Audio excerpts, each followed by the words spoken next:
Hello YouTube family, आज तो recipe में शू बनावानुं छे तो खास करीने आगळ जोड़ाई रहेजो। લીલી હળદરનું શાકની રેसिपी। तो લીલી હળદર पण खमणाई गई, आपणे कांदा पण सुधाराई गया, टमेटर पण सुधाराई गया, मरचा पण सुधाराई गया। तो हालो आपणे घी पण गरम मूकी दीधुं फाइनल। तो हालो हवे आपणे एमां લીલી હળદર पण उमेरी दई,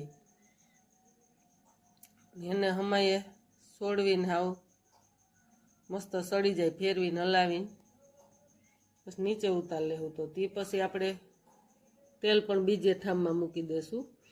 तो हालो हमाय घड़ीक वार फेरवीए। तो धीमे गैसे आपणे स्टील छे एटले जो के आमां बेही जाने बीक रहीए એટલે ધીમે ગેસે એમાં સોળ્યું ને હવે આપણે તેલ પણ ગરમ મૂકી દીધું। તો એમાં હવે આપણે કાજુ બદામનો ભૂકો પણ ઉમેર્યો ને તેમાં પણ હવે આપણે કાંદા પણ ઉમેરી દીધા। હવે એમાં લીલી હળદર, આદુ, મરચું ને લસણ તો એ બધે એની પેસ્ટ પણ એમાં ઉમેરી દઈએ એટલે સરસ તીખાશ પકડે। મરચાને પણ એમાં ખાંડી નાખ્યા। હવે એમાં આપણે ટમેટા પણ ઉમેરી દઈએ। હવે એ સરસ ફેરવીને હલાવીને સરસ એકદમ મસ્ત ભેળવી નાખીએ। તો હવે એમાં આપણે વટાણા પણ ઉમેરી દઈએ।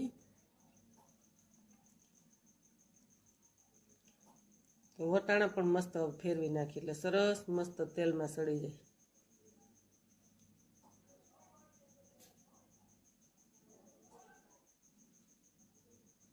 તો હાલો હવે આપણે એમાં લીલી હળદર પણ આપણે ભેગી ઉમેરી દીધી। तो सरस मस्त सड़ी गયું છે। तो હવે એમાં થોડીક મલાઈ ઉમેરી દેશું, થોડુંક નિમક ને ધાણા જીરું ભૂકી ઉમેરી દઈએ। જો કે લીલી હળદર તો છે એટલે એમાં કોઈ હળદરની જરૂર નથી, થોડીક ચટણી પણ પછી છેલ્લે ઉમેરશું। તો હાલો મલાઈ થોડીક ઉમેરી દઈએ, 1 ચમચી મલાઈ પણ નાખી છે। થોડુંક હવે દહીં ઉમેરી દેશું, 1 ચમચા જેટલું દહીં નાખશું ને થોડીક ચટણી નાખી દઈએ એટલે સરસ કલર પકડે। जो कि तीखी मरचीनी तो आपणे चटणी खांडी नाखी छे लीला मरचानी। तो हवे एमां आपणे चटणी नाखीने हवे आपणे एमां माथे दही नाखी दઈએ એટલે चटणी बरे नहीं। तो मस्त हालो आपणे सड़ी गयुं छे शाक, सरस हलावीने भेळवी नाखीए तो एकदम मस्त बनी गयुं।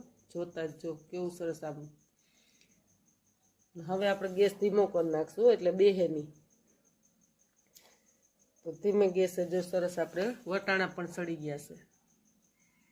तो हवे एमां आपणे धाणा भाजी उमेरी देशुं।